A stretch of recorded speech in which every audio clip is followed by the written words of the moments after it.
Learnability project. I will mute all of you so that there will be a better connection and better hearing. So please, if you want to speak, raise a hand. Voilà, now you can see me. So I was saying, please raise a hand if you want to speak. You know this, the little icons next to your name.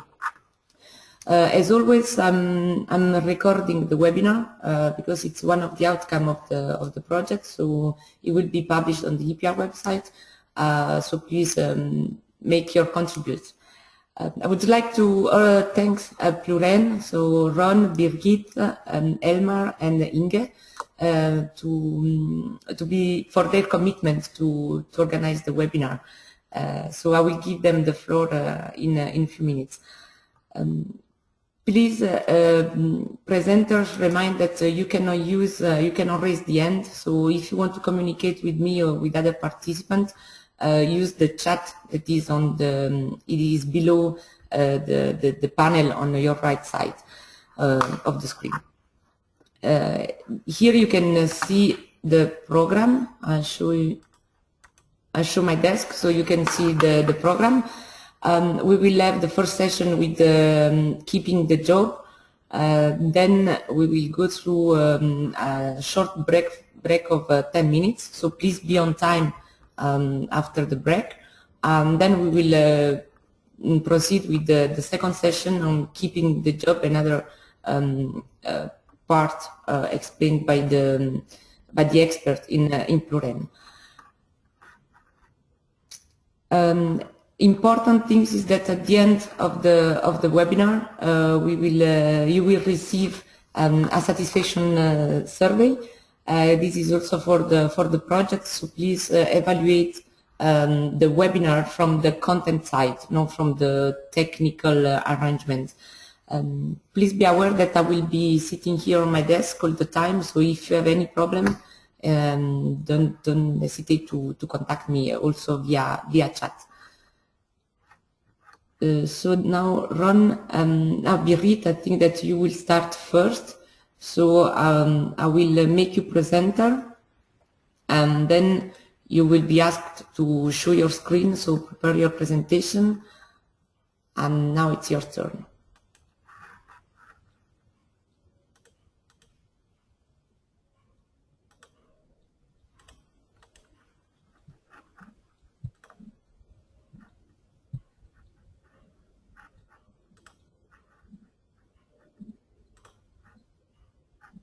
Birgit?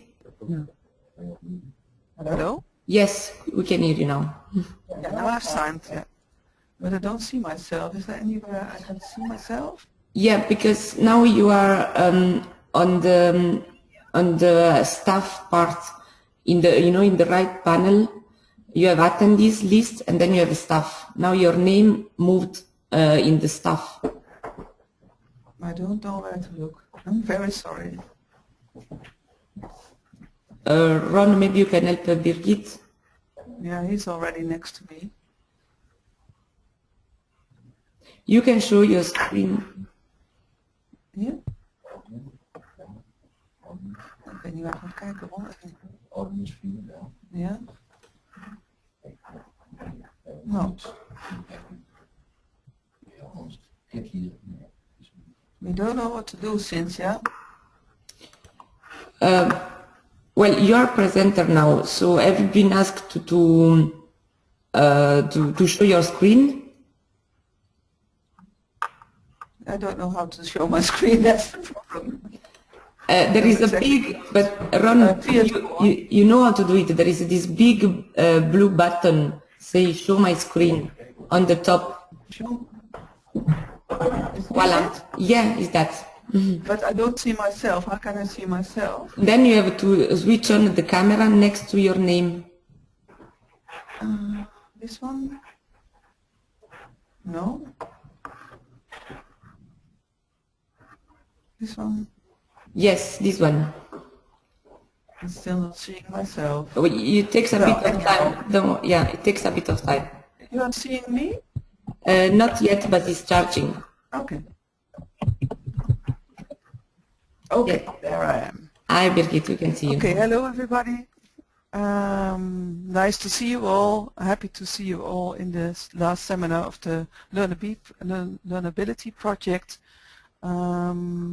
You've all seen the program. I think it's very important that we try to have as much response of you as possible. So first of all, I would like to ask some people, and I don't know if I need your assistance, Cynthia, to ask people if they have any expectations of this seminar this morning. Birgit, Can I speak to people? yes, Birgit, I have a question from Linda from NLN Yes, Ireland. please. Yes, please. Linda? Hello? Can you hear? Linda, can you hear me?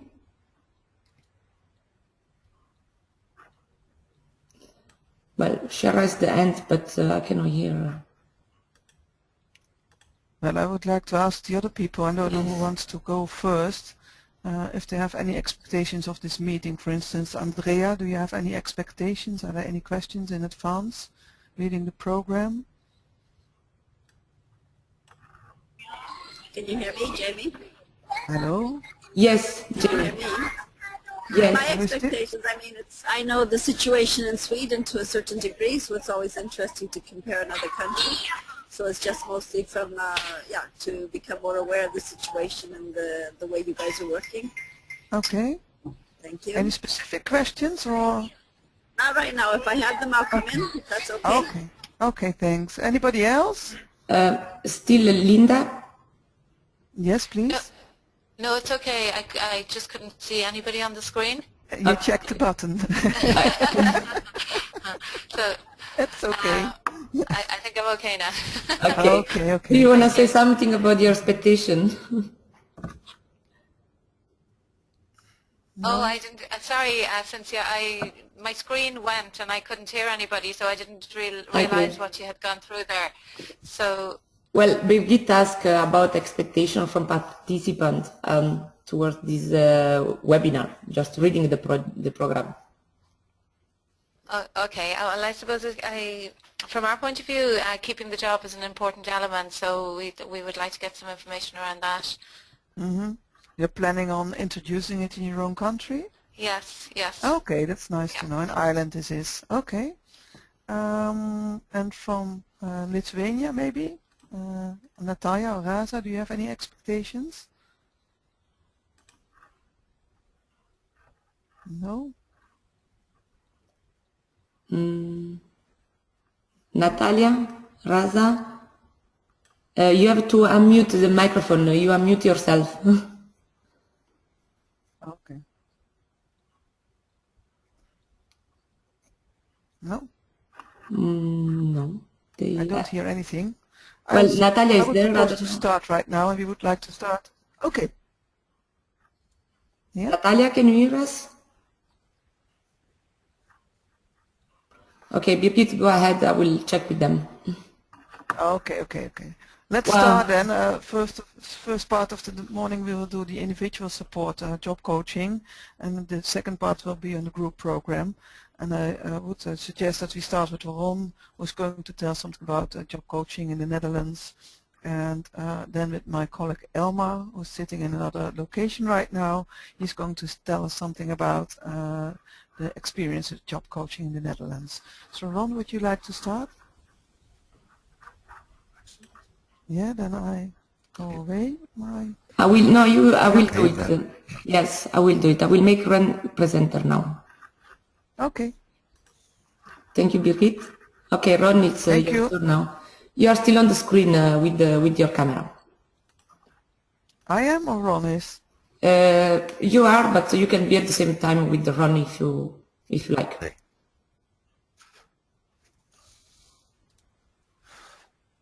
So where do I start my camera? Again, next to your Here is name. One. Yes, perfect. Okay. Let's just. There he is.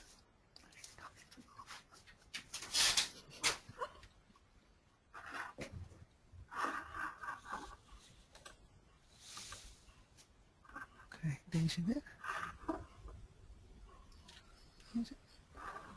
Okay, Ron, you can start your presentation. Iron, we can see you.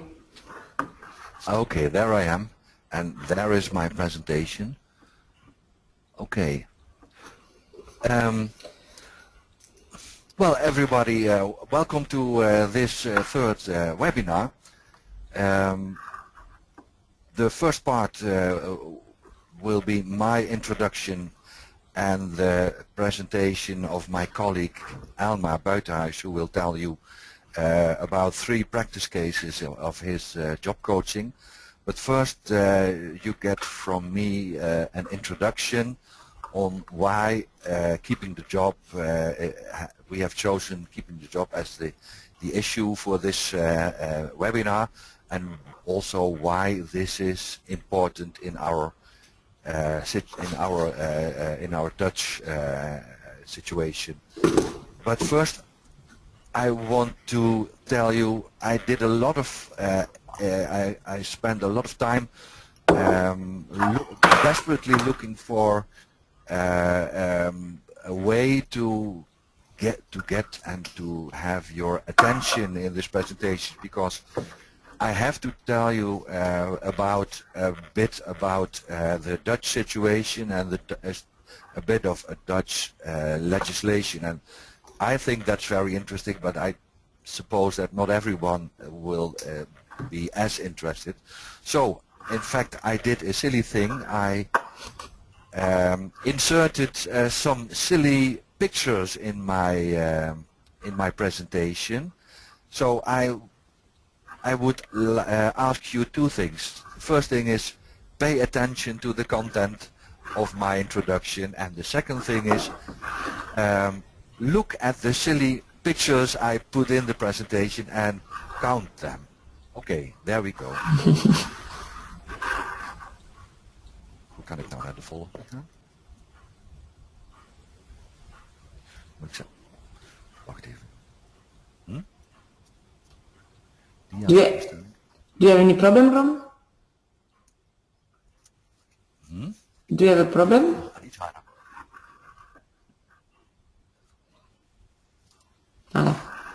There, maar nou zie ik mezelf niet meer. Hè? Oh, ik niet. Well, I don't see myself anymore, but I hear from my colleagues that you can see me. So here is my presentation. Well, let's start the good work. Well, what I really will try to do in my introduction is telling you why we chose the keeping the job item, the issue for the 3rd webinar, and especially why this is an important item in the Netherlands. So the first thing is about keeping the job as by the individual support of a job coach. So in the Social Security in the Netherlands, you see the UWV, that is the Employee Insurance Agency in Holland, has an important role. The UWV is an autonomous part of the Dutch Ministry of Social Affairs and Employment, and it has the task to implement employee insurances, to provide labor market and data services. Okay, 4 core tasks has the UWV. The first is employment. They are helping the client remain employed and or find employment. Second is social medical affairs, evaluating illness and labor incapacity. As to benefits, they are ensuring that benefits are provided if work is not possible or not immediately possible. And the last but also important task is data management. They are ensuring that the government is provided with data on employment and on benefits. In the Netherlands, the UWV provides data on labor market and benefits by the annual Labor Participation Monitor. This monitor shows to what degree people with labor disability participate in the labor market.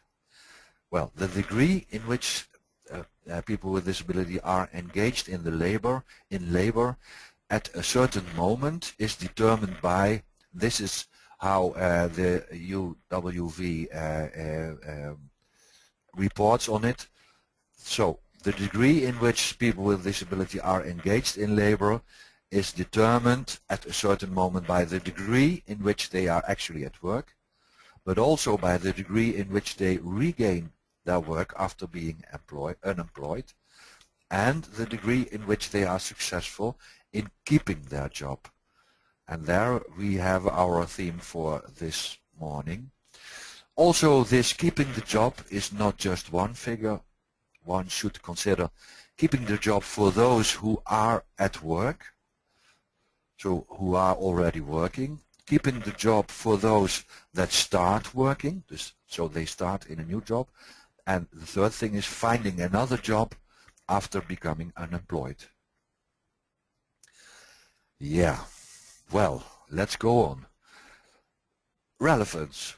What tells the labor market, the labor participation monitor from 2013 about the position of young people with disabilities in the Netherlands? Well, here it comes. Less than 50% that started working in the year 2011 was still working a year later. And the second piece of information, only 37% of all the young people with a labor disability that started to work in 2011 have worked uninterrupted for 1 year. Ron, So, why? Yeah? Sorry to interrupt, I have Diliana, she wants to ask something maybe. Okay. Hi Ron, thank you for beginning with your presentation, and sorry to interrupt you. Just want to ask you to define what is labor disability. What does labor disability mean?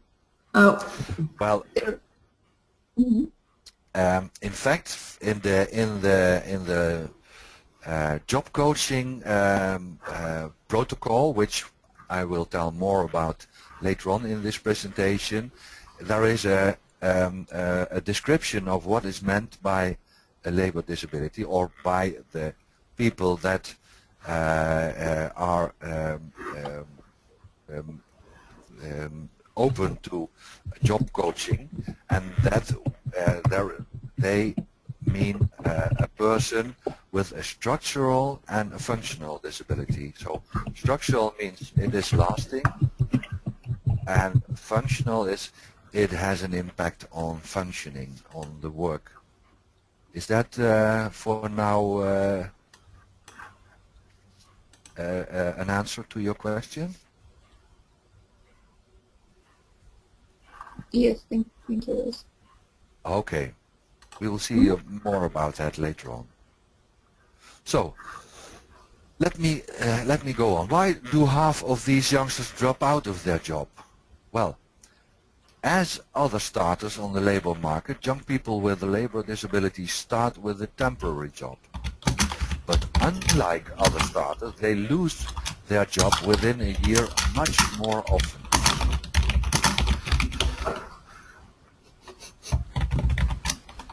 Well, stated motives from employers. What do they say? What do they tell about why youngsters drop out of their employment?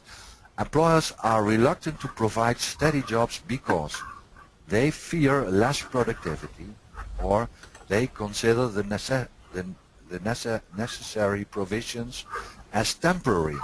They don't think the provisions, such as the job coach provision, is lasting. They consider it as a temporary measure. Other stated motives by employers is the young person with a disability does not function as expected. Employers find the risk to hire such a person too big. Other employees oppose to it, and in the labor monitor also is mentioned the person with a disability needs too much support. In these problems, much is expected from the job coach. The job coach provision in the Netherlands is elaborated in 2 documents.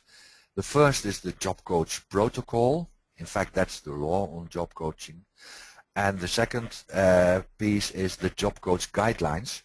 And the guidelines are used primarily by the labor experts that write a job coach application, and it is for the UWV professionals that judge or evaluate the application.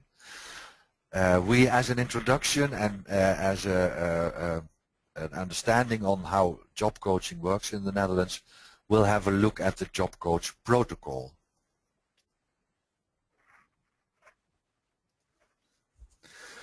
Okay, what is the target group in the job coach protocol? UWV can provide job coaching to a person with a structural and functional disability, there you are, who has an employment contract. So you need an employment contract, you need a job, a contract, and you need a structural and functional disability. Not the labor market position determines a successful job coach application. Personal limitations caused by structural and functional disability do.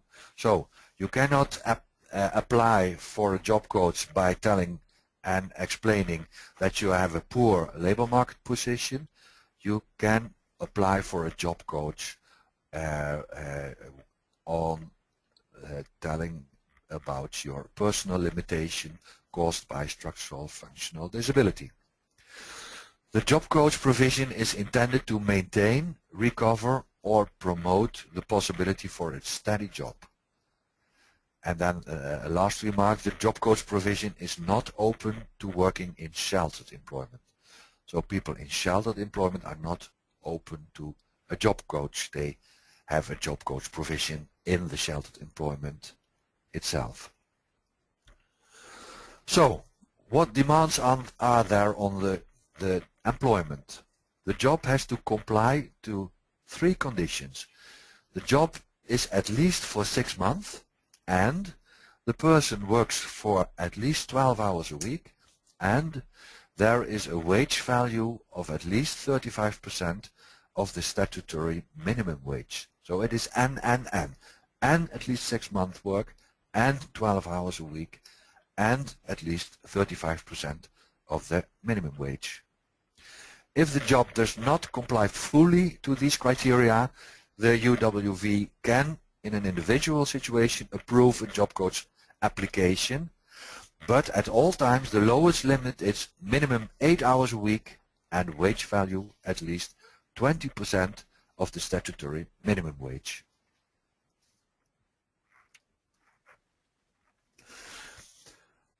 What about the intensity of support? How intense can a job coach support? The UWV distinguishes 4 support regimes: very light, light, medium, and intensive. The number of support hours is a percentage of the total number of worked hours by the client. There is a maximum percentage that gets less over the years. So look at the scheme. So you have the support regime, and then the percentage of job coach support in year 1, year 2, and year 3. So, for instance, if you have a medium support regime and you worked in, for instance, 1,000 hours in year 1, you have in a medium regime you have 10% or 100 hours of job coach support in the first year, 50 hours in the second year, and I think, well, 3% of that 1,000 hours in the third year. Well, and these are the additional conditions for in the job coach protocol. The maximum duration of the job coach provision is 3 years. The service is granted for a period of 6 months. Every half year, the UWV evaluates the job coach application to decide whether the provision, based on the support regime is granted. The application for another half year is also seen as a regular application. The maximum duration of 3 years is for the time worked for one employer. When a client gets a new job at a different employer, the maximum period is again 3 years.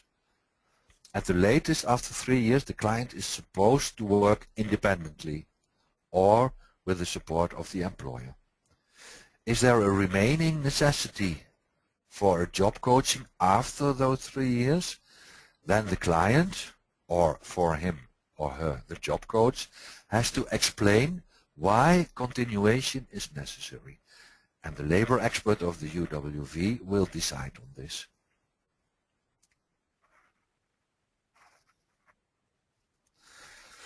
Well, how about the application? The client is the person who applies for a job coach. If the client wishes so, the job coach can help with his application. Another possibility is that the labor expert of UWV helps with the application. The application has to contain the personal data of the client, so name, address, the name of the employer he is employed with, the job coach organization, a signed labor contract, a matching form and a coaching plan, and the signature of the client.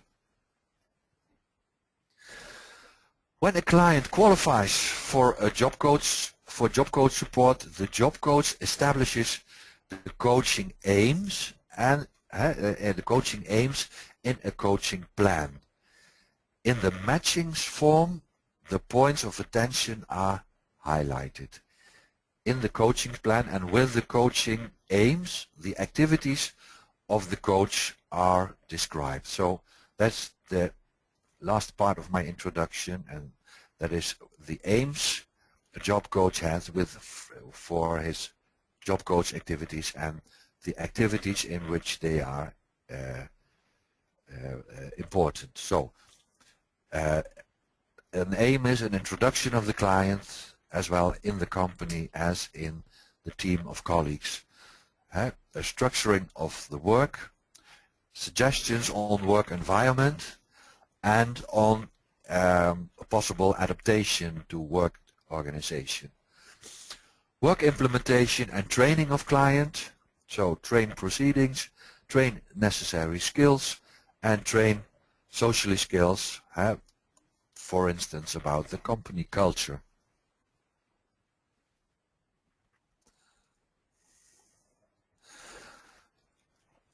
The job coach has an aim to detect and solve disturbances in work situation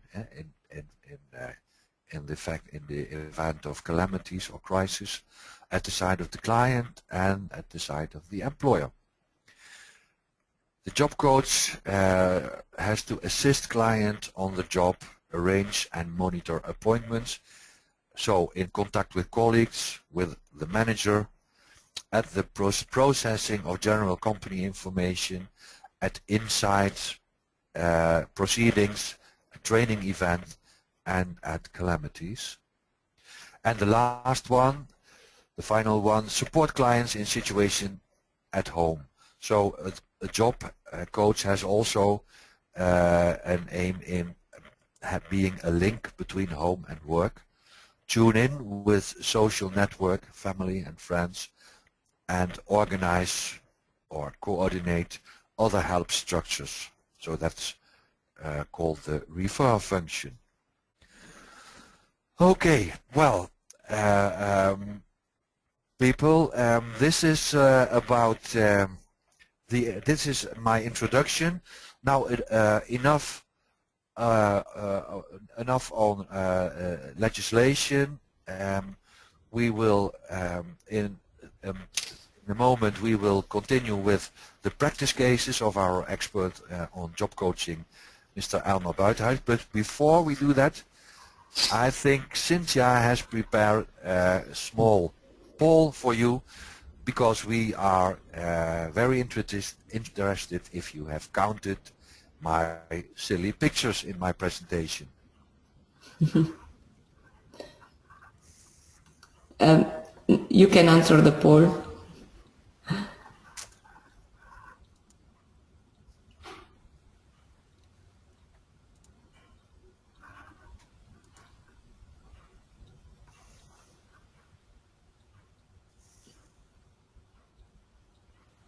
Okay, I think that everything voted. So I haven't seen the poll, Cynthia, but yeah, because I see that the other participants do see them. Yeah, because you are presenter. Normally the presenter Okay. don't vote for their panel, their poll. Yeah. Okay, well. Okay, I show you the result. Here you are. I was correct. Well, I don't see them.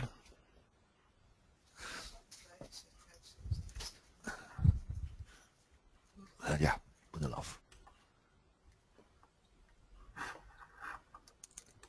Can you see the result? Yeah, well, I see that everyone counted pretty well because it was not exactly 8. It was, in fact, there was 6. But well, it's okay. Well, just everything to people to get your attention. But now let's have the interesting cases of the job coach. So Cynthia, please, can you give the floor to Elma? Yes. Elmar, you have the floor now.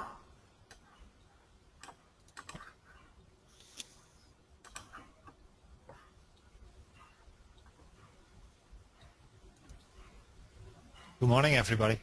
Yeah. Is Cynthia? Yes. Good morning. Good morning. Ron will show my presentation, so okay. the screen should be with him. Yes. So Ron, please show your screen. Elmar, you can switch on your camera if you want. Yeah. Here you are. Okay. Hey, I'm in the dark. Is that a problem? No, it's fine. Maybe the camera is gonna be better in a while.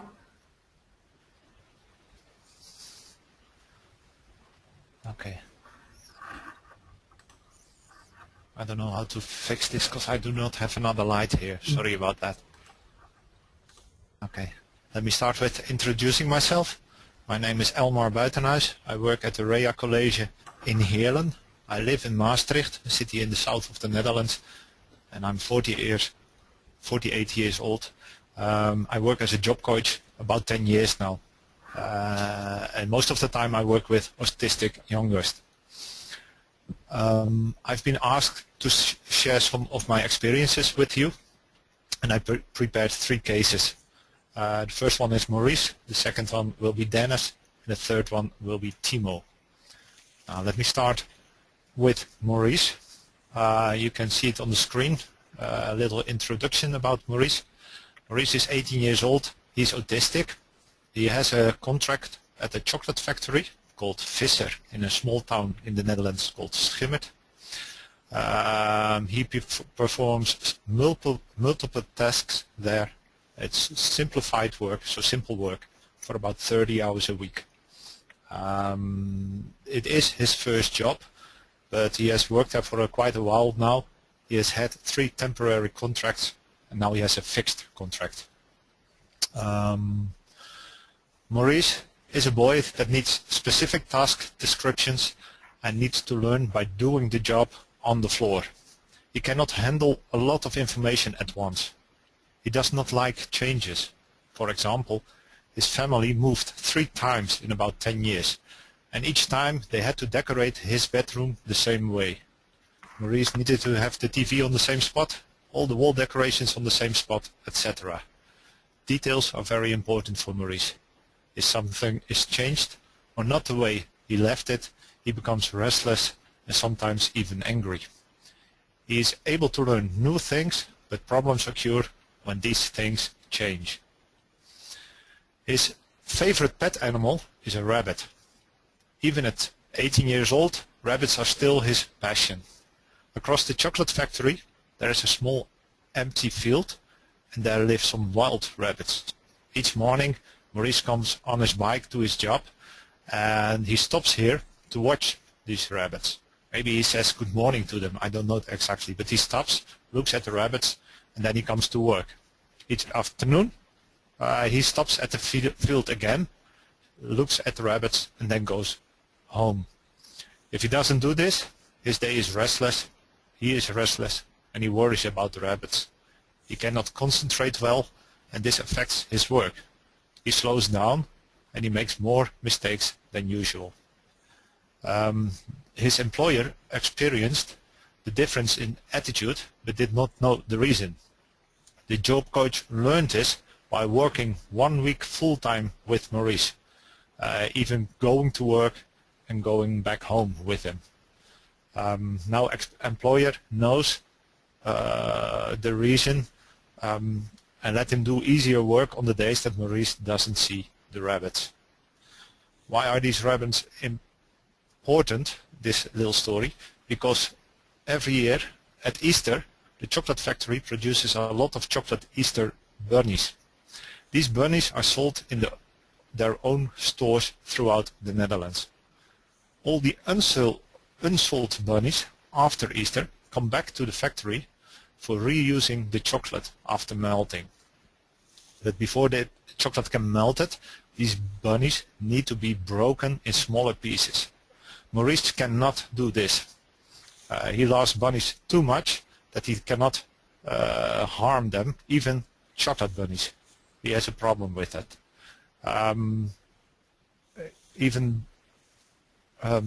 His refusal was a problem for the employer.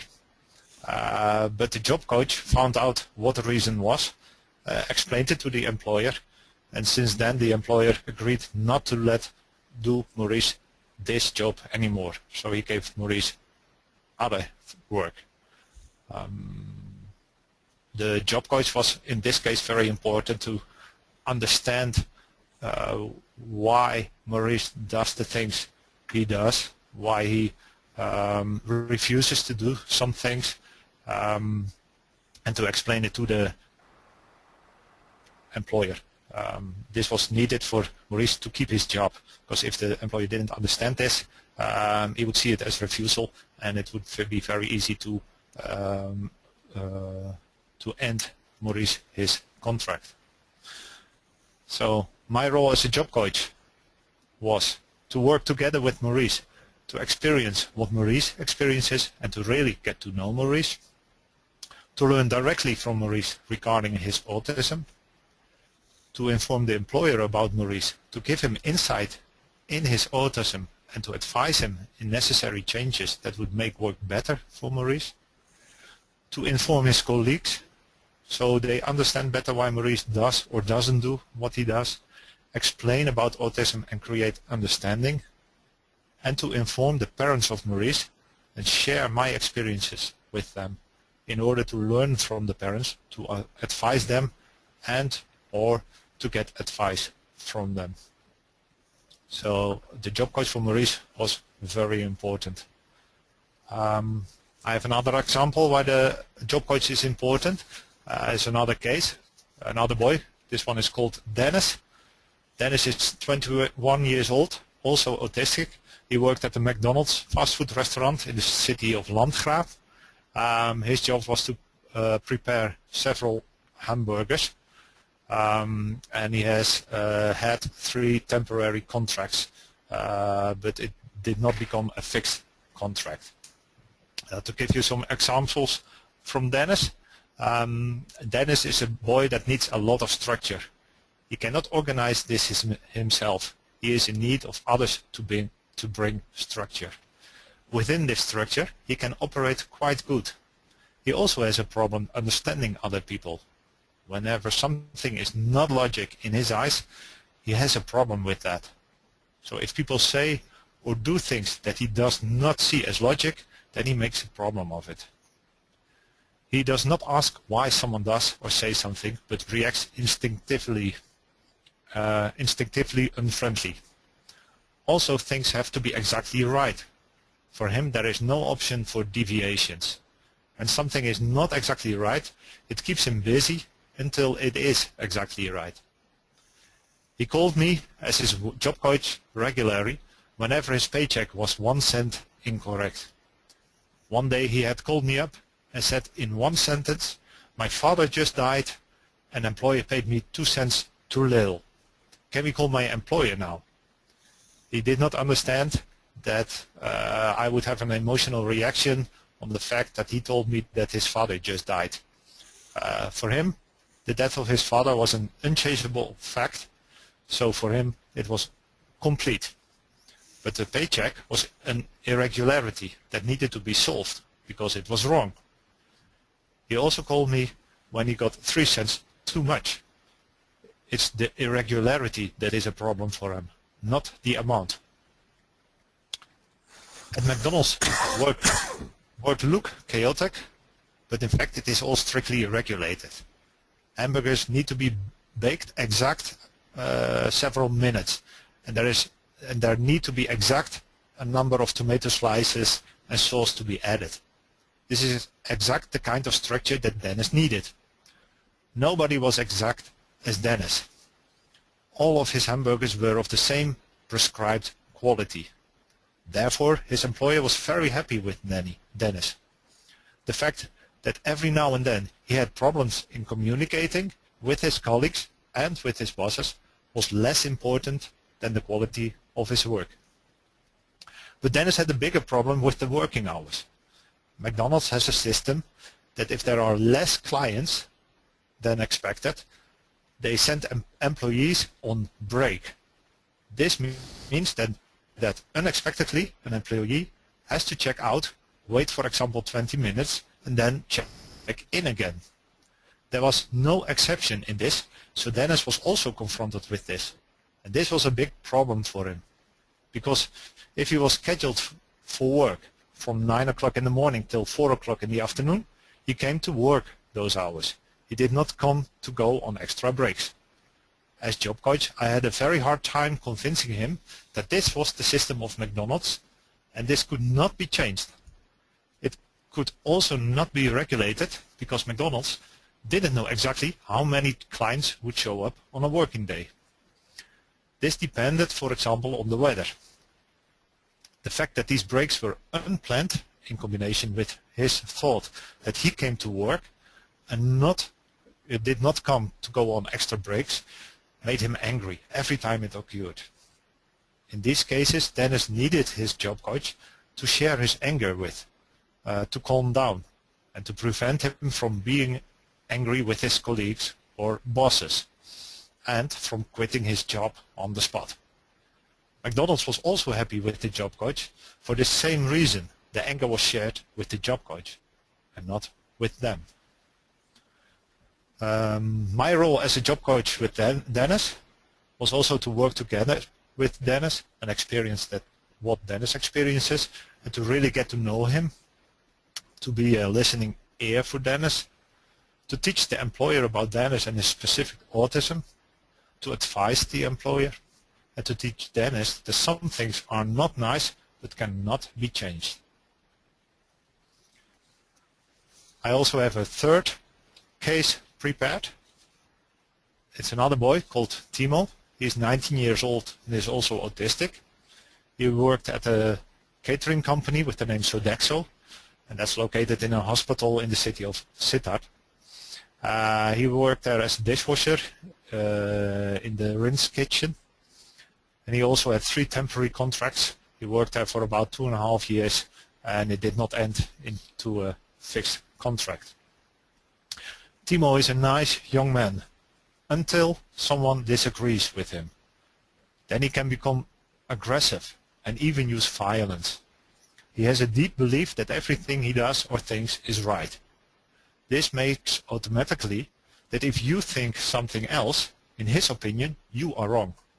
He cannot handle wrong or differences. Things have to be clear and straight for him. This means he makes a lot of discussion, and he will never accept another explication or meeting at once. And he will always have the last word. To make him calm again, it helps to let him structure things, to bring order in chaos. With that in mind, there came the opportunity for him to go to work in a rinse kitchen as a dishwasher in the main restaurant of the hospital. Here, all the dirty plates and all the dirty dishes have to be cleaned and put back where they came from. Or, to put it in a different way, it comes in as chaos, dirty and chaotic on a tray, but it leaves organized, clean and back on the spot it came from. Timo loved this, and he was very good at his job. The work fitted him perfectly. He worked hard, kept a good overview, and although there was a lot of discussion, the chef of the kitchen had a good contact with him. They shared the same interest, football, and because of this same interest, Timo accepted the chef. A positive thing is also that most of the time he worked alone. With that, he was in full control of the rinse kitchen, and that worked out perfectly for him as well. Now Timo has several friends from the football, but friendship for him is relative. As long as a friend reacts as Timo expects, he calls him a friend. But as soon as a friend reacts differently from Timo, it is no longer a friend. At one time, Timo had a friend from the football with whom he had a disagreement, and this became violent. They wanted to fight, but this was prohibited. They didn't see each other for a while, until this friend started to work at the same company where Timo worked. This was before his job at the catering company, but there I was also his job coach.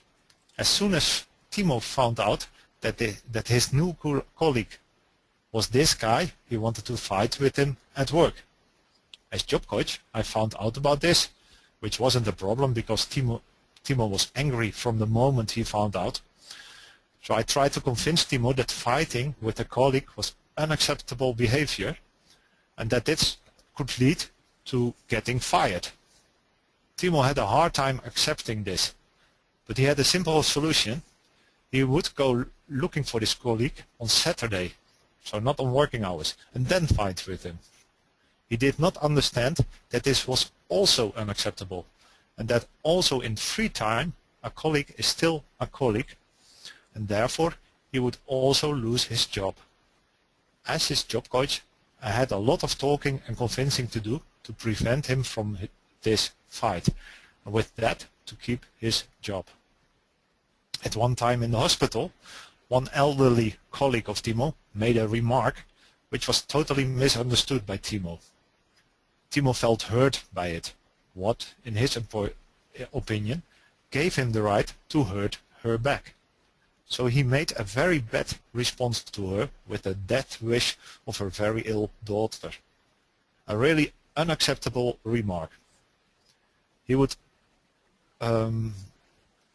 This would cost him his job unless he not only would say sorry, but would also say it in a way that he would mean it. For Timo, this was impossible to do. Timo cannot say sorry for the things he does when he thinks that he has the right to do what he has done. For him and his autism, it doesn't work that way. Saying sorry but not feeling sorry or believing that you did something wrong do not go together. And so he didn't want to say sorry. He couldn't.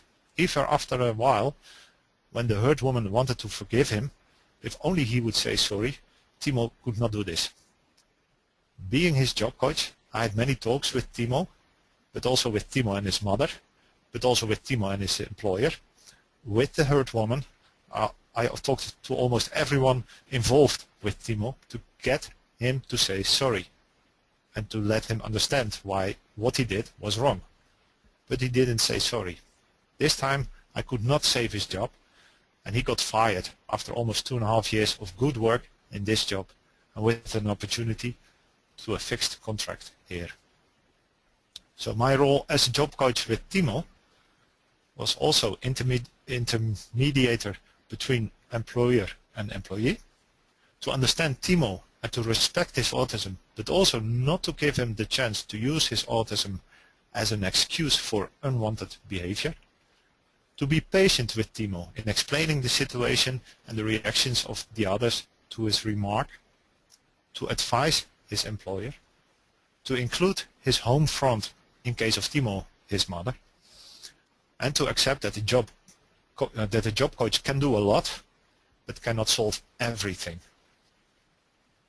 So I wanted to share these 3 experiences with you as a job coach. Even with autistic youngsters, you never know exactly what to expect and what can happen on a work floor. So in my opinion, it is very important for the job coach to be on the work floor, to be there, to work with your youngsters, to see what happens, to see how people react on the youngster, and be in contact not only with your client but also with the employer and everybody that is involved. Thank you very much. Well, thank you, Elmar. Can you hear me? Yes, I can. Yes, I have some questions. Later on I will ask other people if they have questions, but I have 2 questions for you right now. Okay. One of them is Ron told us about that some people, the job coaching stops after 3 years. Yes. If it's necessary to stick longer to job coaching, that's possible. Do you think that Maurice, Dennis or Timo could ever function without job coaching? Not really. Because autism is not like a disease that disappears, it stays. And boys like Timo, you never know what triggers him for his behavior.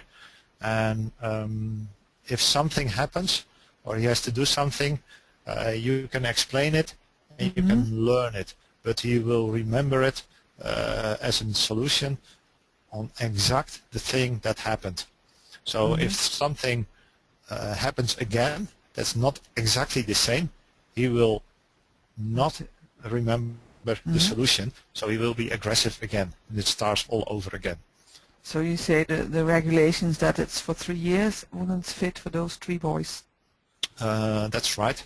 The job coach needs to involve the employer and needs to try to get the employer to understand the autistic boy, in this case Timo, so that if something happens in the future, the job coach is not needed, but the employer understands and can react in a good way. So then the job coach himself is no longer needed because the employer can solve it. But then the employer needs a lot of understanding how this disability works. Yes, and that's one of the tasks of the job coach. Yeah. Yes. Another question is because some people told... Yes? Sorry, I have a question from Jamie, but she has to leave at 11, so maybe we can... okay. Sorry to interrupt you, but... No. That's good. Jamie? Hello, Jamie? Can you hear me? Yes. Hello, can you hear me? Yes. Okay, good. Thank you both. Actually, the question, I never found the chat box. I don't know how to exactly ask to talk, but anyway, I think I finally succeeded. But, and Ron, I counted your 6 pictures, but I couldn't put that anywhere. So anyway, I'm not sure if it's different with the map. But my questions were, again, the same that you said, Birgit. Thank you very much. I understand that that wouldn't be the problem in the case of autism because with the explanation of Elmar. But I'm also wondering if every 6 months when you have to reapply, is it you who helps the person, for example, Timo, Elmar, to do this? And is the formalization of trying to reapply every 6 months, is that something in a way a barrier in itself? As job coach, I had to do that for Timo. Timo doesn't understand that. And every 6 months I have to make a report, not only sharing my experiences with the last 6 months, but also explaining why the coming 6 months job coaching is still needed.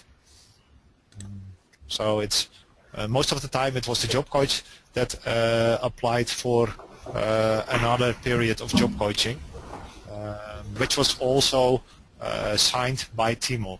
So does that answer your question? Is the process not to is the process not too formal so that it becomes something that in a way variates, how do you say, reapplication? Is it complex or is it quite simple? It's quite simple. It's a bit of work because you have to share your experiences and you have to put on paper why you think job coaching is still necessary. So it is a lot of explanation on paper, but it's not very much. It doesn't take very much time because you can write down the things you experienced. One could think that every 6 months is quite often, that maybe it would be enough once a year, but that's just a reflection. But you know, job coaching doesn't only apply people with who are autistic. So in case of Timo, job coaching will always be necessary. But with non-autistic people, you can it isn't necessary all the time. And even if I, as a job coach, put some, I learned the employer about Timo, so in time the employer can function as a job coach to Timo. And as Ron explained earlier, in the first period I have some job coaching hours, and those are maximum hours. But the longer I function as a job coach, the less hours I can spend on job coaching. So every 6 months I have to explain not only if job coaching is still necessary, but also explain how many hours I think of job coaching are still necessary. Are there any more questions? Then my next question would be, after the 3 years for someone like Timo, where you know that he's still going to have support, would that support just be an automatically within the employer, and he would be doing this job coaching in a more informal way rather than this formal way then? Yeah. The 3-year period is sometimes a problem because there are quite a lot of employers who say that if job coaching is not provided anymore after that time, they will not give a fixed contract. With that in mind, it is very important for the job coach not only to teach the employer about the needs of, for example, Timo, but also to explain to the UWV organization that job coaching is still necessary. So they sometimes make an exception and agree on allowing a job coach to stay longer than 3 years.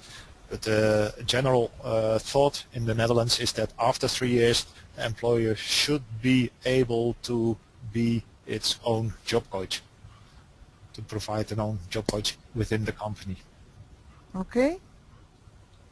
Is that enough answer to your questions? Hello? Yes, thank you very much. Okay, okay. Anybody else? Because we're running to the break. Anybody else who has some questions? Cynthia, do you see any questions coming up? No. No?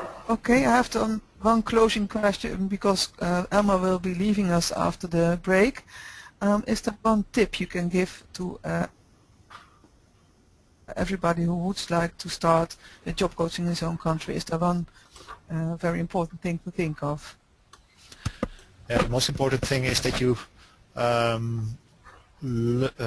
really get to know your client, and as much as you know about autism from paper or from its medical record, go work together with him or her on the floor.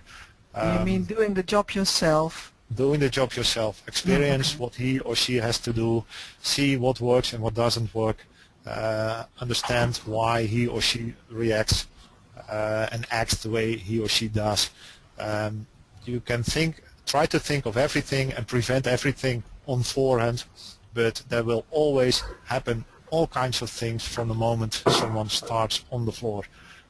So be there, be sure the employer allows you to work together with the person and share the experience. Learn on the floor from your client. So what you do, and that's very important for people to understand is when somebody starts at McDonald's, you also start at McDonald's. You also wear, Yes, you wear do. the uniform, and you go bake French fries and hamburgers. Or when Get you the go same to Timo. explanation, Yeah. learn the Okay. job, Yeah. so that you can coach Timo or coach a Mm. client. Yes. Okay, thank you. If there are any more questions for Elmar and you forget to ask them right now, you can always come back to Ron and then we will forward the questions Yeah. to Elmar later on. Birgit? Elmar, thank you for... Yes? Yes, I have another question from Jamie and from Raza. Maybe we can take Okay. 2 more minutes. Who is Jamie? coming first? Jamie or Raza? Jamie, because she has to leave, so... If I Okay. can take mine, thank you. Yes, I can leave. My question then is how much time would you actually spend on the spot? As you said, you had 3 different clients, Elmar. How much time would you be working with Timo at his job, and how much time with the others? Is it always the same, or maybe one week you only work 4 hours and then you could be at a distance as well? Yeah, it's a big variation. When somebody starts at a new job, it is important to be there a lot of time, but after a few weeks or after a few months, you can lower the number of hours. For me, it was always to be very important to be there the first day, but you have to keep in mind that Timo has to do the job, not me. So he has to learn to function even without his job coach being there all the time. So the first few days I come there a lot, I visit him a lot, I work together a lot, but after those first days, if you see everything goes right and the employer says the things go right, then give him a chance to learn also without the job coach and see how he functions then. So you start with a lot of hours, but then the hours go back. Okay, that's enough for you, Jamie? Okay, thank you very much. Yep. Okay. And then Raza also was having a question. Yes. Hello, do you hear me? Yes, we do. Yes. Yeah. Oh, so my question was pretty much the same. So I just want to say the compliment now to Elmar that it was really very clear way to present and explain your duties and the situation you face. So it really was very interesting presentation. Thank you. Thank you very much. Okay. Well, I think we now have a break. If there are no more questions, Cynthia, are there more questions or are we ready now? No, we are ready for the break now. Thank you. Okay, then we have a 10-minute break, I heard. Is that correct? Yes. Okay, well, thank you, Elma, for being with us. Jamie also, thank you for being with us. Pleasure. And we will start in 10 minutes again. Thank you. Thank you. Okay. Bye. Bye. Bye-bye. Okay, see you soon.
Ron, can we start again? Hello, yeah, I'm present. Are you ready? I think so. Is everybody ready?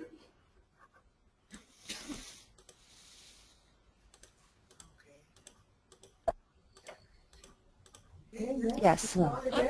Okay, perfect. So, Okay. yeah, we can start again.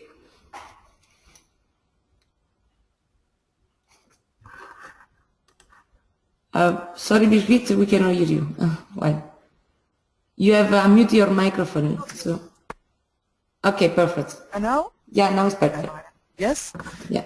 Sorry. As I was saying, this was the morning program. I thought a very interesting story from Elmar, also from Ron about the rules, but of course the examples are much more nicer to listen to. Now we're going to go to the presentation of Inge Varekamp. She is an external expert, and she has developed a training for kind of job coaching, but then in a training setting. So I would like to start with Inge, and then Ron will tell something about how this training was adapted to our target group. And after that we'll come back to Inge and then have some questions again.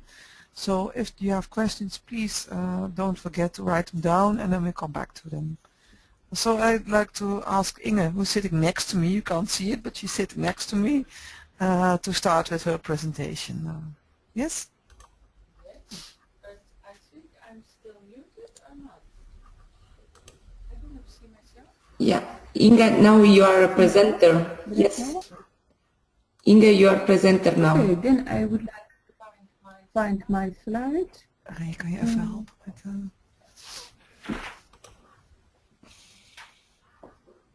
I don't see what I should do here. There is a big button saying show my screen on the top of the control panel. Voilà, we can see your screen now. Yes. Deze? Ja, maar hoe doe ik dat dan? How do I start? I don't do this one. Yes. Perfect. I think this is okay. Yes, we can see you as well. Well, I don't see myself, but I hope I look well. Good morning, everybody. I would like to present together with Ron Reewijk one of the Dutch best practices, the Keeping the Job program. The Keeping the Job program is a kind of on-the-job program for youngsters with disabilities, and it is an adapted version of a carefully developed and evaluated group program for workers with chronic physical diseases. And in our presentation we will first focus on the participants of the original training. We will focus on the issue, which work-related problems did these participants experience at work, which were a reason for them to follow our program. And then we want to ask your cooperation for a very small poll. We would like to ask you, what do you expect that the target group of the Learnability project, what they experience for work-related problems? Are they the same or not? Then I'll present the original training, what were the ideas behind this training, and what was the setup and the contents of this training program. I'll go on with the second part of our small poll and ask your cooperation again. Then I'll discuss very shortly the effectiveness of this evaluation of the original training. And then I'll give the floor to Ron. He'll tell you how Turijn adapted this original training to a training keeping the job for youngsters with spina bifida. Then I'll come back to you and we'll present the results of the poll that we had with you. And then we would like to discuss two issues with you. One is whether this program is fit for the Learnability target group. And the second is, if so, who should deliver this training and when should they deliver it? But before I Before I go on, I would like to tell you very shortly how I got involved with this project and with Turijn. I worked as a medical sociologist for about 20 years in healthcare research. For 10 years I worked at the Cornell Institute of Occupational Health at the University of Amsterdam, and I was focused on employees with a chronic disease or handicap and how they function on the labor market. And for 5 years I did a huge project on which I wrote my PhD thesis, and this was the development and evaluation of a program for workers with chronic physical diseases. Workers with diseases such as diabetes, rheumatoid arthritis, multiple sclerosis, cancer, Crohn's disease, Parkinson's disease, etc. We studied the effectiveness of this program by following the participants and the control group for 2 years, and then we found that this program was effective, and that made us to decide to put all the course material, and that's the course book, the training material, we put it for free on the internet under Creative Commons conditions. And then Ron Reewijk found this on the internet, and he contacted me and Professor Frank van Dijk, and he asked us, well, can we use this material to adapt this for our target group? And that's why I was involved in this program. Well, to really start, when we started our program, we first wanted to know, and we knew from the literature, what are exactly the problems that workers with chronic disease do experience at work. And one kind of problems is that they may be hampered by physical or cognitive limitations. For instance, they are unable to perform specific tasks.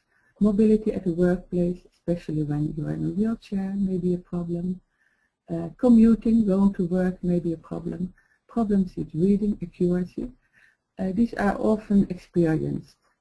Another one is medical treatment. Some patients have often to visit the outpatient clinic, or in case of diabetes, for instance, people have to take care of themselves, to do self-management, and this may also interfere with work. Fatigue is another problem. Fatigue is the most often mentioned problem for patients with chronic diseases. Almost every patient mentions fatigue complaints very often. And it's even more a problem for workers with a chronic disease. And the interesting thing is that we know that fatigue is partly caused by disease itself, the disease process, or it may be caused by limitations due to disease. But we also know from scientific research that fatigue is often also caused by psychological stress, by frustration, by anger, by feeling uncertain. And we thought, well, this kind of fatigue, we should try to tackle that in a kind of training program, because we think we can do something about that. Then we go to the last bullet, psychosocial barriers. We know from research that many people with a chronic disease, they are hampered because they have, for instance, a lack of acceptance of being, of having a chronic disease, a lack of coping skills, a lack of communication skills, lack of support of the supervisor is one of the main problems that people mention themselves, and a lack of support of colleagues. And now I would like to ask you, and I go to the first part of our poll, I would like to ask you, when you look at the target group of the Learnability project, when we consider the persons with autism spectrum disorders, which work-related problems do you expect these people may experience at the workplace? And the answer categories are yes or don't know or no. And I think I now have to give the floor to Cynthia. Yes, I launched the poll, so I would like to invite participants to answer to this poll, and then I will show the result. Well, Cynthia. Yes. Can you show the results after the second poll or after the it's up to you. We can show the result after the second poll, so at the end of your presentation. Well, that's better, I think. Okay, We can do it all together. Okay, perfect. Okay, I think that people are still voting. Just a few seconds. Then I will give you back the floor.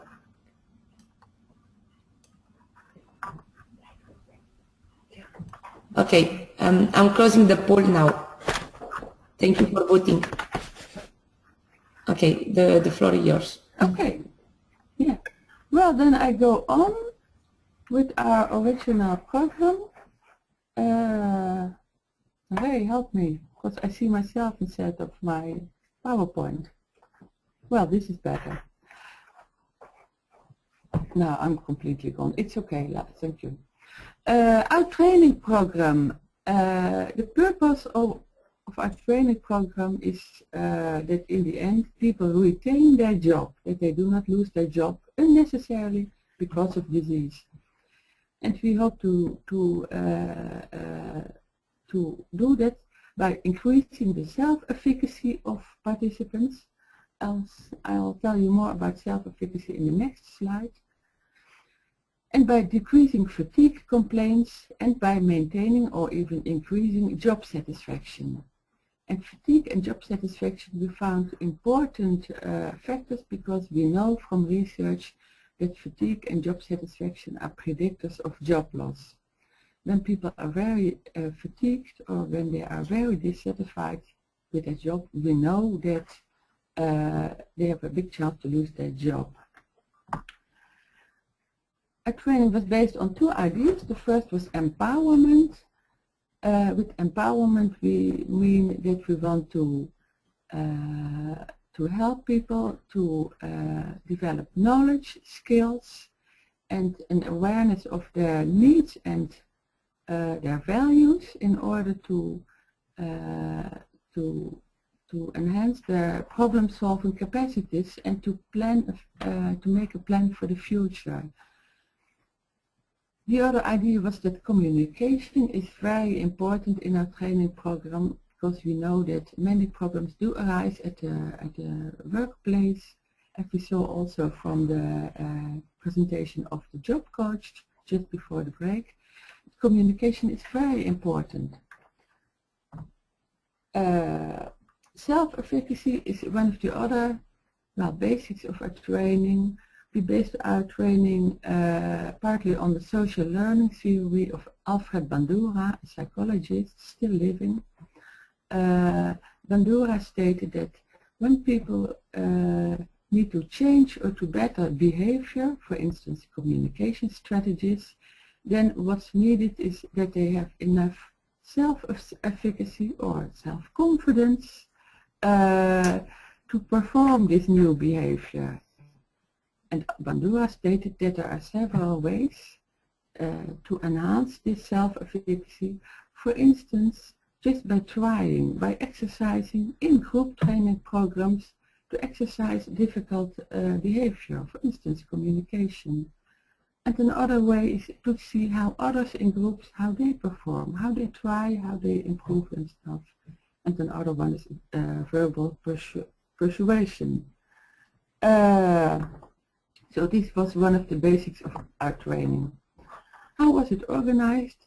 We had 7 group meetings every 2 weeks, meetings of 3 hours, and the 7th meeting was not 2 weeks but 2 months after the 6th meeting. It was a kind of follow-up. We had small groups, 8 participants in one group with 1 trainer, an experienced trainer with a good knowledge of occupational health, of chronic diseases, but also good knowledge of psychological principles, such as red therapy. And sometimes we had a guest speaker, an occupational physician, an employment expert, and twice there was an actor who was very important. And these group meetings were combined with 3 individual counseling sessions. And the counseling was done by the same trainer. There was 1 session at the beginning, 1 halfway, and 1 at the end of the training program. And the idea was that all the participants, they followed during the whole program 3 steps. The first was to explore and to clarify for themselves what exactly are the practical, the social and the psychological problems that they experience at work. It often took them some weeks to clarify it for themselves. One should say, well, thinking about it, it's very clear, but it took them weeks and weeks.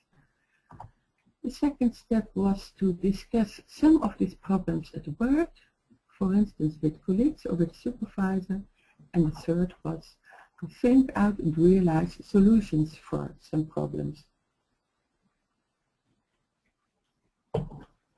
These sessions, we had 7 sessions and each one focused on one specific issue, and I'll discuss some sessions with you. In the first, we paid attention to what are exactly the problems that people experience, and we did that with the help of the quality of work model, and you see it here very simplified. And this model mentions several aspects of work of which we know that if they are okay, they are an energy source, a source of pleasure for work, but if they are not okay, they are energy sinks. They cost energy, they make people frustrated, and well, in the end often they may end in burnout. And one of the aspects is burden and task content. For instance, the physical load or the mental load may be too high, but it also may be too low, especially when mental stress, when there is no stress at all, when it's very boring, that's not okay for people. Other issues are uncertainty about tasks and about responsibilities. What are the responsibilities of this specific worker? Another aspect is work autonomy. It's about planning tasks oneself, or it's about deciding on break times, on working hours, and maybe also on working when to start at work in the morning. And this work autonomy may be too low, but it also can be too high. Another one is relationships at work, the social relationships. Do people feel appreciated for their work? Do they feel support of the supervisor or support from colleagues? And the last one is suitable terms of employment. Do people have temporary contracts? Are they uncertain about the future? Do they get paid enough? Issues like that. Well, this is the first session. I'll go to the second session. In the second session, the participants did speak about feelings and thoughts about having a chronic disease. Participants may have feelings because of their disease or handicap, feelings of anger or sadness because they have a disease that will never stop, feelings of shame or feelings of guilt because they know that they do not perform 100%.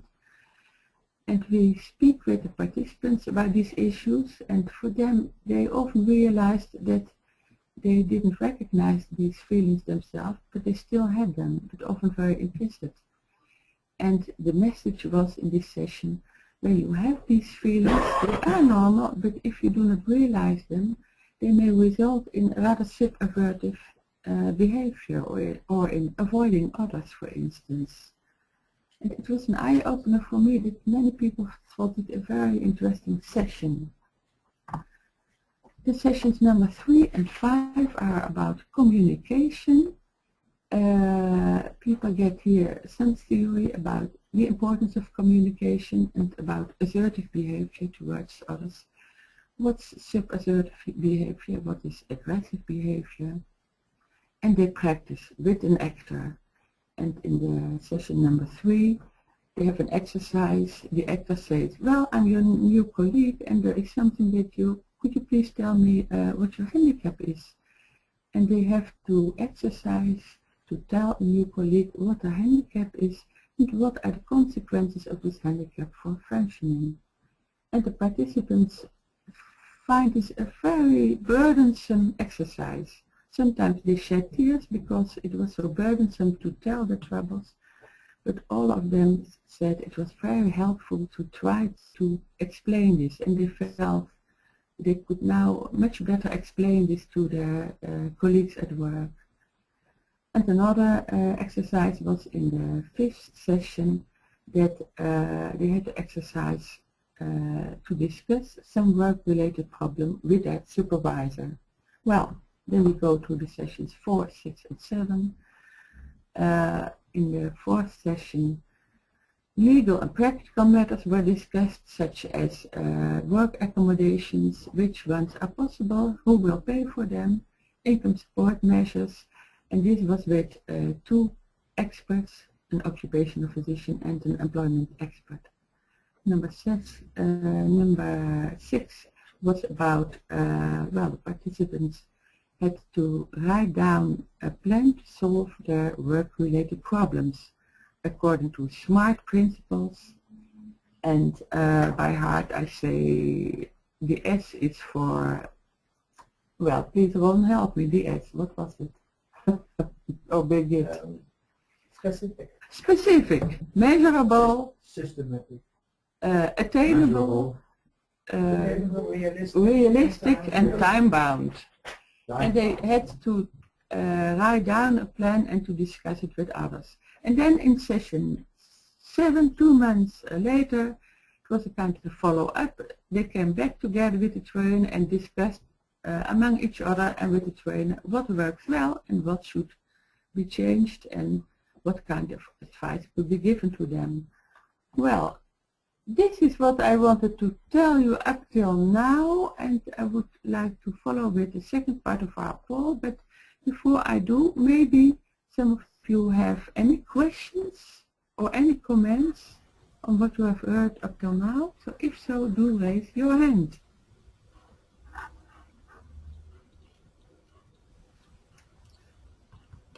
Hello, can you hear me? I don't know if there are questions already, Cynthia, are there? I don't hear you. There are no questions. Yes, but you have to unmute your microphone as well, Ron, if you want to speak. That's the problem. Yeah. It's fine. Yes. If there are no questions, I have 2 questions. Is that possible? Yes, please. Yeah. One of them is, you were telling that fatigue and satisfaction were the main predictors of keeping a job. Yes. That's for the employee, I suppose. Yeah, of course, yes. But are there any predictors for the employer? Well, I'm an expert in the literature, the scientific literature on workers with chronic disease. For employers, there is not so much research in this field. We know from some research that for employers to keep it a temporary contract, it may be that workers still ask for, they need extra support. That's one reason. And I'm not sure about others. In the beginning they often are hesitantly because they think that people won't function well. But on the whole, the field of ideas of employers, there's not so much known about it. I'm sorry. Okay. And the other question is, you're training in a group with an actor. How do you make sure that it's a safe environment for participants in this group? Because there are 6 people, 7 people in a group. Yes. Well, the first session they get to know each other very well, and also the aspect of safety is discussed in the group. It's discussed that what everybody tells, that they should not tell these things to others outside of the group. And they understand it and it works very well. And the idea behind this group program is that people feel safe to try to exercise and to make mistakes. That's why you have a group training. And I'm rather sure that they feel safe in this group. They really liked to work together. They knew each other And some groups, they, after finishing the program, they kept seeing each other. Okay. Okay. Are there any other questions from other participants right now, Cynthia? No. Okay, so we continue with the presentation of Ron? Or? Yes. Okay. Okay. Well, and then Cynthia, I give the floor to you again. This is the second part of our call. Yes, the poll has been launched, so participants can now vote.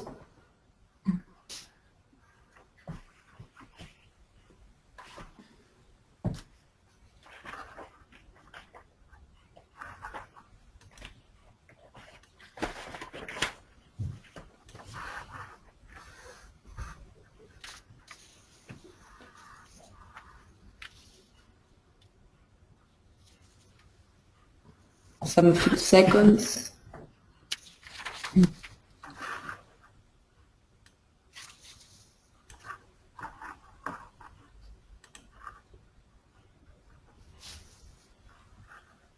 Okay, I'm closing the poll now.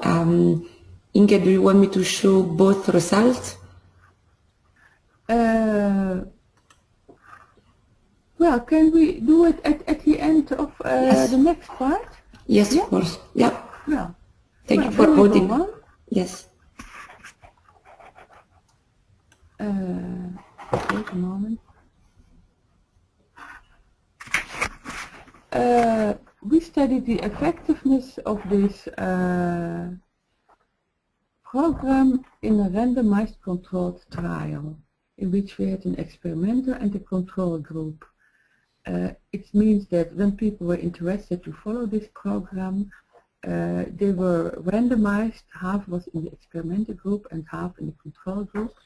And we had in total 8 groups, which means that we had 8 groups with 8 participants. It's 64 participants in the experimenter group and 58. It was slightly less in the control group. And we followed these people for 2 years. We sent them a mail questionnaire at baseline, which means before the start of the program and before the randomization, and then after 8 months, after 1 year, and after 2 years. And I must say that also the control group was very enthusiastic in helping us with our survey. Almost nobody let us down. The follow-up was very, very high. We had in our research 3 primary outcome measures. We thought we should find an effect on self-efficacy at work, self-efficacy in solving work-related problems, an improvement in fatigue, and an improvement in job dissatisfaction, and lowering of job dissatisfaction. And I will show you the outcomes in some graphics of these 3 measures. I'll do it very shortly. You see here the self-efficacy measurement instrument. On the y-axis you see the scores of the group. The instrument has a minimum of 14 and a maximum of 70. And you see on the x-axis you see the time from 0 to 24 months. You see that in the beginning the control group was by accident slightly lower in self-efficacy. I'm sorry, the training group was lower in self-efficacy, and then in 4 months' time the training group improves a lot in self-efficacy and the control group does slightly. And then in the following months you see that it still is getting a little bit better. And in the end the difference between training and control group is statistically very significant, which means that this training is effective on self-efficacy. And here you see the fatigue scores. We had a fatigue score from a minimum of 20 to a maximum of 140. And you see in the beginning that both groups are around 90, which is very high. They are definitely at risk to lose their job because of burnout fatigue. Then you see that within 4 months for both groups the fatigue is decreasing, and then you see something spectacular. You see for the control group it is about the same, and for the training group fatigue complaints are getting lower and lower up till 2 years on. I would like to follow this for 5 years, but well, we couldn't until now. Then we go to the last one. Well, to go back, this means that this group program is very effective in diminishing fatigue complaints. When we look at job dissatisfaction, we did not find any effect on this. We see here a measurement instrument from 0 to 100, and we see here what's happening during the experiment. And the training group has a somewhat lower dissatisfaction after 2 years, but it's statistically not at all significant. Nothing happened there, and I really don't know why. We also did a kind of process evaluation. We followed the participants of the trainings and asked them what they thought was good about the program. And 3 of these 64, they dropped out of the program halfway, and 2 of them said, well, this is not any help to me. They said, well, we realized that we are very good in solving our own problems and we don't learn more here. And the 3rd one, he had to stop because of health problems. And the other 61, they all stayed in the program till the end. And they evaluated the entire program with a mean score of 8.1, including those 3 participants who dropped. And there were some topics that were highly evaluated by the participants. That's why I want to mention them. The first one was that they liked, in the second session, to speak about their personal feelings and emotions. They were clearly not used to do that, and they liked it very much because they said, well, we don't realize that we also, well, we have these implicit feelings. And they are limiting our communication possibilities. And these are often feelings of uncertainty, of sadness, of anger, and shame and guilt. Well, another topic was paying attention to communication and assertiveness, especially role-playing with the actor was highly evaluated by the participants. And then I want to show you one particular case study. During this project I wrote many small cases because I was so intrigued with what happened to all those people.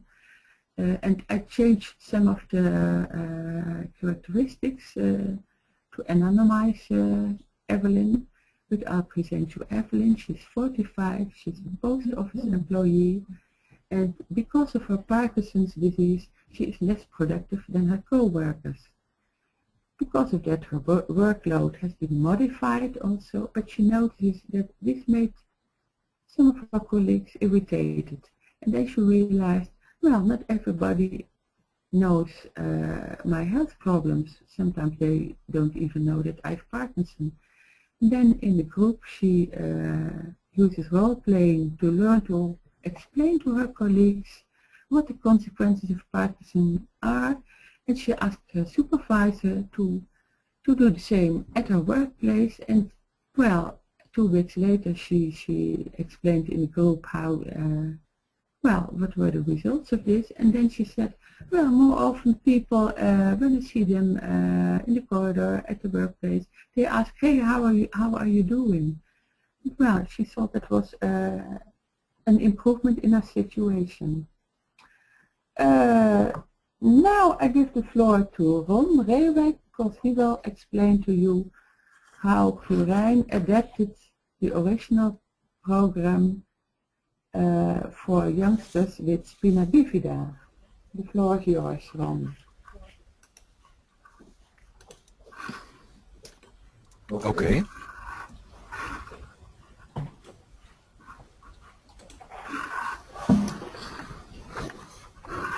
Here it is. Well, in the international Leonardo da Vinci Transfer of Innovation project, We Empower Us, partners developed a new support concept, or several new support concepts for young people with spina bifida and or hydrocephalus. For this program, for this project, the existing training course met je ziekteaanslag was adapted to the new target group, young people with spina bifida and or hydrocephalus facing challenges in their first job.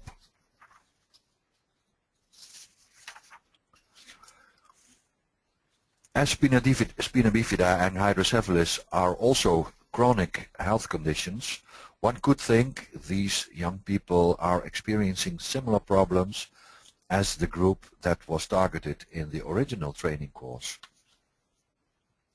There remained, of course, a difference in age and work experience, so the question remained, do young people with a disability experience similar problems in their new job to the growing problems older people with chronic conditions have?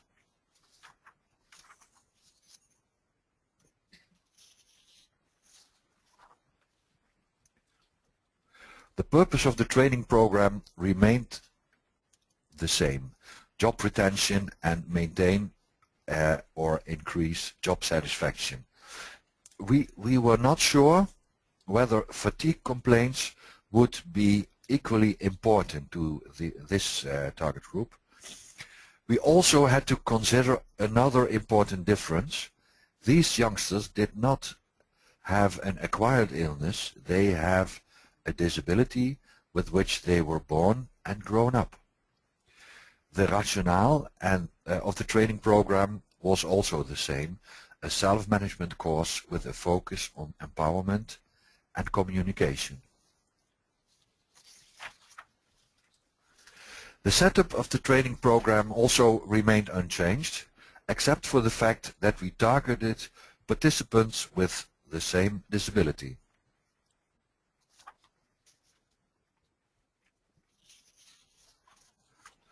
The 3 steps of the training program also remain the same: explore and clarify problems at work, discuss them during the training course and try to find solutions for them, and make an action plan to realize these solutions and solve the problems.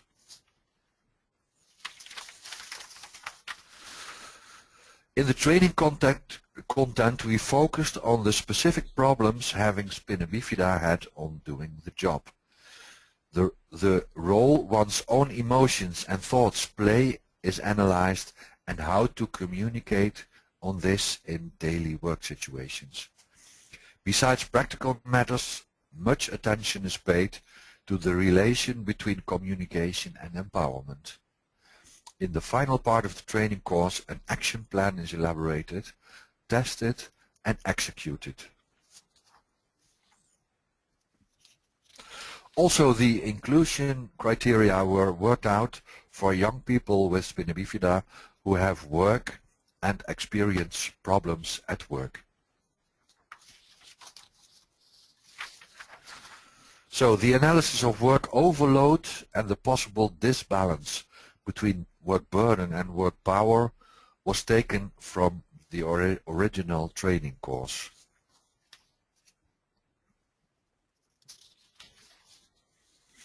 The model in which the quality of work is analyzed as a result of personal attitude, the role energy takers and energy givers play, and the possibility of work adaptations also came from the original training course. Here we also realized that pleasure in working, the presence of fatigue and work overload in this group could be influenced by a different set of personal attitudes and different factors influencing the experienced quality of work. We realized that we had to look for different examples than the ones in the original training course. So this is about how we adapted or tried to adapt the original training program and adapt it to the training program, keeping the job for youngsters with spina bifida.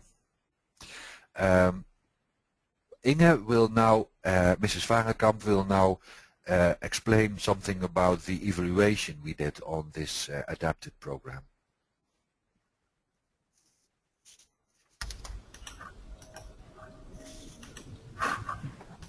Yes, and let's see how I go on. I'm not yet seeing myself. Ray, kan je nog even kijken? Do you have the... Oh, wacht even, deze moet ik doen. Yeah, you have the control now. Yes, perfect. Wait a moment, please. Wacht, en hoe kom ik nou weer bij mijn dia's? Nou zo. Yes, there I am. Yes. Well, 2 years ago, Ron Reewijk did ask me to perform a small expert consultation about the keeping the job training for young adults with spina bifida. And he asked me to consult 5 experts about what they thought of this program, whether it was fit for youngsters with spina bifida. And we did a small standardized questionnaire with open questions, and we asked a job coach, a trainer in social skills, the research and development manager of Purijn. Those 3 people were from Purijn, and then there was a policy advisor of the Dutch Patients Organization for spina bifida, and the last person was myself. We asked these persons, what do you think about whether this program is fit or not, and do you think some things should be changed? And I will discuss the results in 2 slides, and the first is about what these experts thought about the positive aspects of this program. And the first is that everybody is positive about the group idea, the possibility to exchange experiences and to learn from each other. The second one is that the program pays attention to communication at work and relational aspects, and to try to practice communication with others. The third point was that systematic attention paid to several aspects of work that may be related to work stress. And the fourth point was that the program is based on an empowerment ideal and it's working from the client's perspective. But there were also some aspects that require improvement or that should be reconsidered. That has to do with the fact that the original program is meant for employees with physical chronic diseases, and they often have a long employment history. And well, it was mentioned that it's important to pay attention to spina bifida specific work-related problems, and that we should pay attention to entering the labor market for the first time. And the third point is that it is really necessary to involve also the employers or the supervisors with this program. And that's well, what I would like to present about this expert consultation. And now I would like to ask Cynthia, well, maybe we should ask first, does anybody have questions about the effectiveness study or about Ron Reewijk's presentation on keeping the job? Or does anyone have comments on what you have heard until now?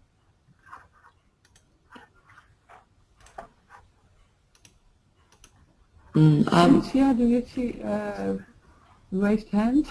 I hope so. Well, okay, wait some second, but I don't have any hand raised at the moment.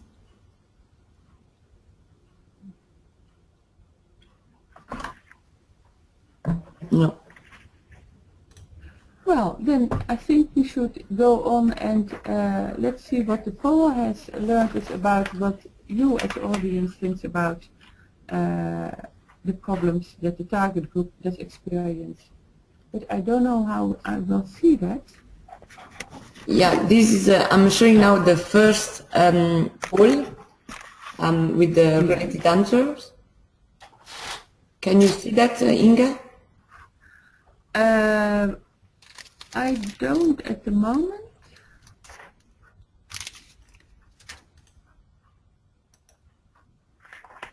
I don't see the... Well, now maybe it can... Well, here it comes. It comes? Okay. Yeah, well, But maybe you can explain to me what the yes and no and I don't know answers, where I can find them, or do we only see here the yes answers? Can you see that? Yeah, there are the answers, and then you have like the 40% performing the work tasks. Does everybody? They have said. Sorry? They have said this 40%. It means that they have said yes on whether people experience this as a problem. Yes. The 40% say that these people with the spectrum autism experience this kind of problem at work. The 20%. Well, I think it's yeah. I understand now. Well, I think it's very interesting that you see that all the listeners today think that stressful situations and deadlines and communication with the supervisor, these are the big problems to tackle at the workplace. And concentrating, performing work tasks and finishing tasks are less problematic for many people. I'm a bit surprised because I had thought that concentrating would also be a problem maybe. But I'm not an expert in this field, so I learn a lot. Well, maybe we can see the second slide.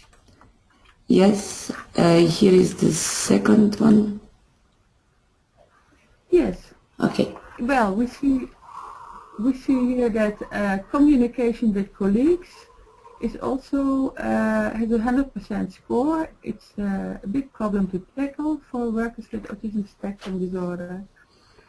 And we see that lack of support from the work environment, lack of autonomy, so people may have not enough autonomy in case of unexpected situations, is also an important point to consider, and lack of reflexivity on functioning. And 60% says that lack of parental support may also be an important topic. I think this is intriguing. I found these items when I did some desk research on problems of people with autism spectrum disorders or attention deficit disorders. And I found in a recent Dutch study that lack of parental support, which means when parents do not attach much value to employment, but it's a predicting factor for not finding work. So maybe, well, I found it in one study. It was still a rather low score, but on the whole we see that it's not quite unexpected what we find. I don't know whether anyone wants to comment on this outcome. Well, I have a question, and maybe that's related to the whole issue. Can we see ourselves again, Cynthia? Yeah, there we are. The question is, we have talked about individual job coaching, and we've talked about this program. And my question is, when would you advise this program, and when would you advise job coaching? For instance, when people have autism, would it be better to have individual job coaching, or would it be better to have this program to work on issues? Your choice is job coach or a group program? Yeah. Yeah. Well, in the original group program, this was combined with 3 individual sessions, and these were highly valued. And I should advise to do the same, and maybe that the job coach should give this individual counseling and maybe give the training also. I don't know whether this can be organized, but I think I should do both, because I see that the individual attention is very important for people, and for this group I think it may be even more important to have some help after 3 months' time, because we heard from the job coach before 11 o'clock in the first part that, well, 3 months is too short. So I should try to combine it. And what's the main advantage of doing the course, the training course? Well, what we found was that especially that people can exchange experiences, they can discuss problems and feelings with each other, and practicing exercises in a in an environment where they feel safe and where there is an expert to help them, who explains to them when you communicate like this, it doesn't function. When you try it like that, you have more results. That really helps them. That's why I think the group program could help them a lot. I have a question for Ron. Is the program available in any language, or is it? The original program is available in Dutch, and the Keeping the Job program, training course we developed for the We Empower Us project is entirely on the website of the We Empower Us project. So everyone can... In which language, no? In English, okay. in English. Okay. And I think also in German. Okay. Okay. Good. But there is another thing I want to add, that is in the labor market analysis we discussed before, there was also the fact that less than 50% of all the young people with disability going to work have in fact a job coach support. So more than 50% of all those starters, young people with a disability, don't have the job coach support, and for them perhaps the training program in the first 6 months of their work would be really an additional support. Okay. Okay. I think we have 2 slides with discussion issues. Could you please show them to me, Cynthia? Inge? Yeah. Birgit, do you need to, Birgit, sorry, do you need to have the control? Yes, here. Screen? Yes. Do you see it, Cynthia? Just a second. Birgit, I give you the control. Now you should accept the... But I don't have any, you better give the control to Ron then, because he is having the presentations on his laptop, I don't. Okay, so, sorry. This is your turn, Ron. Here it is. Yeah. No, it's not. Almost there. Yeah, this is issue 1. Yeah. So the question is this program fit for our target and IT? Is there anybody who is in the group right now who wants to comment on this? Does anybody have any comments or questions on this issue? No hands? No hands at the moment. Maybe they are just thinking about something. Mm-hmm. Maybe Ron, you can tell me why you have put up this question. Well, I think this is a very important question if we want to go on with the development of this training program. If this program fits for a part of the target group, then it would be a reason to continue developing this program. And this is what I intend to do. But we should realize that there is need for more data, more information on, are these really the problems youngsters experience in their first 6 months? And if it is so, does the training provide an improvement in their problems?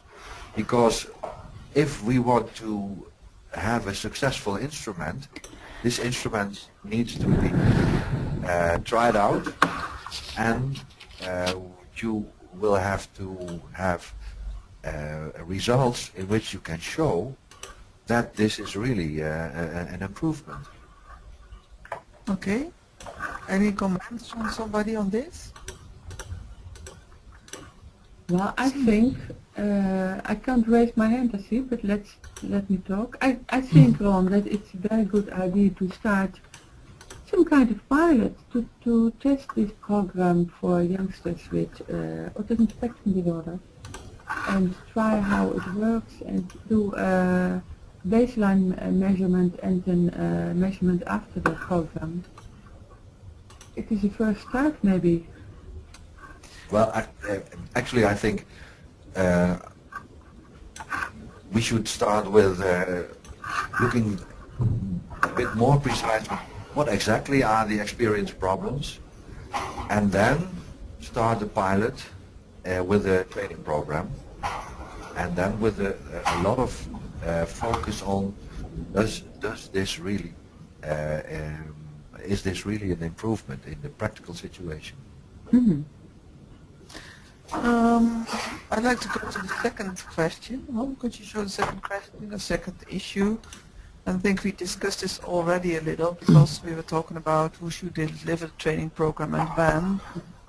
Like Inge said, we already talked about having it done by job coaches, for instance. When should it be offered? That's the question. Maybe one of the two of you can answer that question. When do you think it should be offered?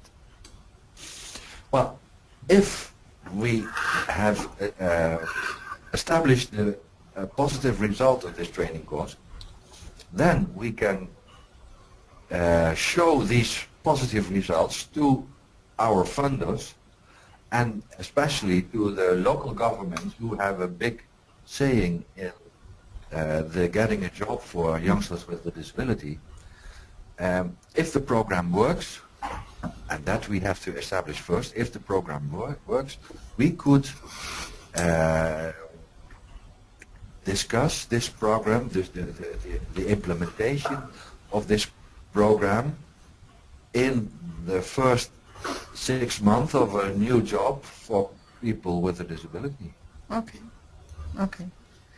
Are there any more hands raised, Cynthia? I'm sorry, not. No? Okay. I think we're fine, almost there. Maybe the next slide could be here.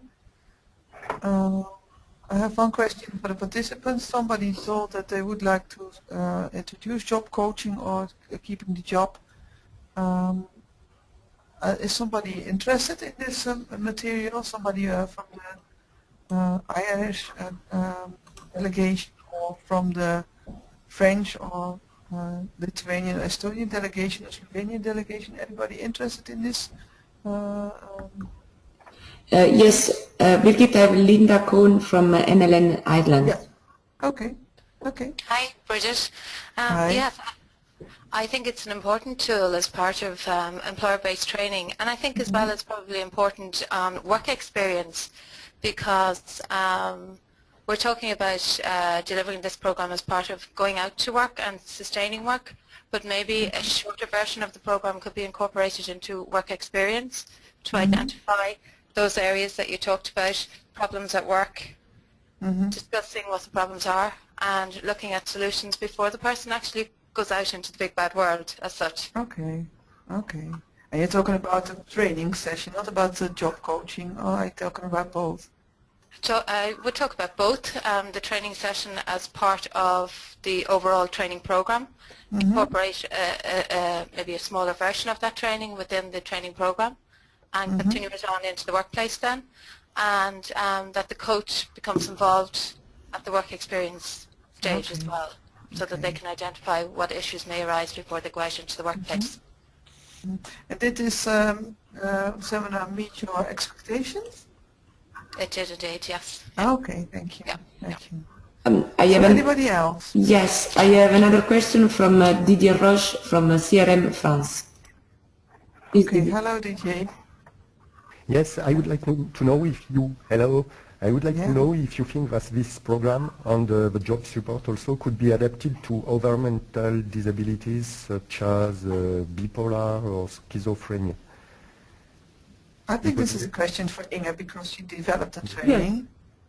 Well, as far as I know, people with bipolar disorder and schizophrenia, they have really big troubles working, but I think you can, I don't see why it should not work. I know that for these groups only a minority, I guess, in Holland, maybe 10-20% does work, but I think it's possible, and actually the person who helped us develop the training was one of the employees of the Academic Medical Hospital in Amsterdam of the psychiatry department. And he has developed a very long program for people with very severe depression complaints. It's a program of 3/4 of a year, but it is also an effective program. And I should say, why not?